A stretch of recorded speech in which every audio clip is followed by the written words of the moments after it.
Mudragada YCP పార్టీలో చేరనున్నారు. ముద్రగడ పద్మనాభం, ఆయన కుమారుడు గిరిబాబు సీఎం జగన్ సమక్షంలో వైసీపీ కండువా కప్పుకున్నారు.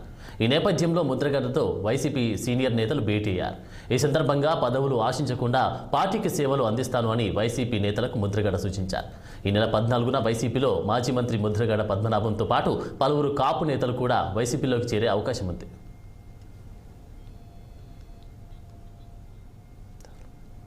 ఇక దీనిపై మరింత సమాచారం మా ప్రతినిధి దురాన్ అందిస్తారు.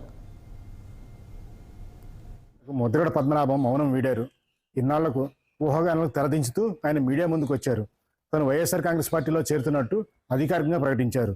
అయితే తను చేరేది ముఖ్యమంత్రి జగన్మోహన్ రెడ్డి సమక్షంలో అంటూ చెప్తూనే 14వ తారీఖు ఎందుకు ముహూర్తం నిర్ణయించుకున్నానని కిర్లంపూడి నుంచి తన స్వగృహం నుంచి నేరుగా తాడేపల్లి చేరుకొని ముఖ్యమంత్రి సమక్షంలో 14వ తేదీ సాయంత్రం 4 నుంచి 6 గంటల మధ్యలో తను చేరుకుంటుందంటూ తెలిపారు. ఇన్నాళ్ళు కూడా తను ఏ పార్టీలో చేరతారు, ఎప్పుడు చేరతారు, ఎటువంటి కండిషన్లు పెట్టారు అంటే అనేక ప్రశ్నలకు ఆయన సమాధానం స్పష్టంగానే చెప్పారు.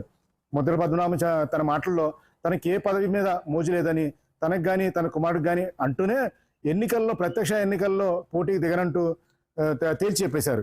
అయితే కొంతమంది అడిగిన ప్రశ్నలకు మాత్రం ఆయన సూటిగా సమాధానం చెప్పకపోయినా తనదైన ధోరణిలోనే సమాధానం ఇచ్చారు.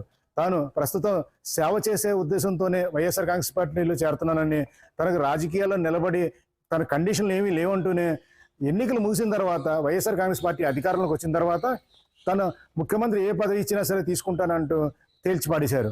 ఎందుకంటే ఇప్పటి వరకు అనేక కండిషన్లు పెట్టారని, తనకు కానీ తన కుమారుడికి కానీ పిఠాపురం సీటు కానీ ప్రతిభా సీటు కానీ ఆశిస్తున్నారని, ఆ కండిషన్ నెరవేరిస్తే తప్పించి లేదంటే నామినేటెడ్ పోస్ట్ ఆశిస్తున్నారంటూ పలు ఊహాగానాలు వెల్లువెత్తాయి. ఇటువంటి తరుణంలో ముద్రగడ పద్మనాభం ఏ విషయం తేల్చకపోవడంతో ఇప్పటి వరకు స్పెక్యులేషన్గానే వార్తలు వెలువడుతూనే ఉన్నాయి. ఈ రోజు మీడియా ముందుకు వచ్చి ముద్రగడ పద్మనాభం తన మనోగతను స్పష్టం చేశారు. 14వ తేదీ తాడేపల్లిగూడలో ముఖ్యమంత్రి జగన్మోహన్ రెడ్డి సమక్షంలో వైఎస్ఆర్ కాంగ్రెస్లో చేరుతున్నానని, అన్కండిషనల్గా చేరుతున్నానని, తనకు వైఎస్ఆర్ కాంగ్రెస్ పార్టీకి సేవ చేసే ఉద్దేశం తప్పించి మరో ఉద్దేశం తనకు లేదంటూ చెప్తూనే ఎన్నికల తర్వాత అధికారంలో రాగానే వైఎస్ఆర్ కాంగ్రెస్ పార్టీ తనకి ఏ పదవి ఇచ్చినా సరే చేపడతానంటూ తేల్చి చెప్పారు. అయితే ముఖ్యమంత్రి తరపున తాను ప్రచారం చేస్తానంటూ కొద్ది పెద్ద పదవి వాడారని చెప్పాలి.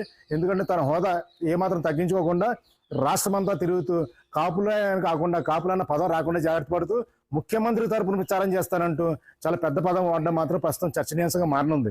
ముద్రగడ పద్మనాభం ప్రస్తుతం అయితే కనుక ఏ విషయాలు స్పష్టంగా చెప్పకుండా సాధారణంగా ఆయన ఎవరితో కూడా పూర్తి విషయాలు మాట్లాడరు. తను మాట్లాడిందే వినాలనుకుని మనస్తత్వం అయింది. కానీ తొలిసారిగా ఆయన పార్టీలో చేరే విషయం వెల్లడించడంతో ఎంతమందితో ఆయన విజయవాడ వెళ్ళి తాడేపల్లి వెళ్ళి జాయిన్ అవుతారన్న విషయంపై మాత్రం ఇంకా స్పష్టత రాలేదు. 14వ తేదీ రావడానికి వైఎస్ఆర్ కాంగ్రెస్ పార్టీ స్వయంగా వెనకాల పెద్ద భారీ కాన్వాయ్తో వెళ్తుందని మాత్రం ఏర్పాటు చేస్తుందని మాత్రం ఎటువంటి సందేహం లేదు.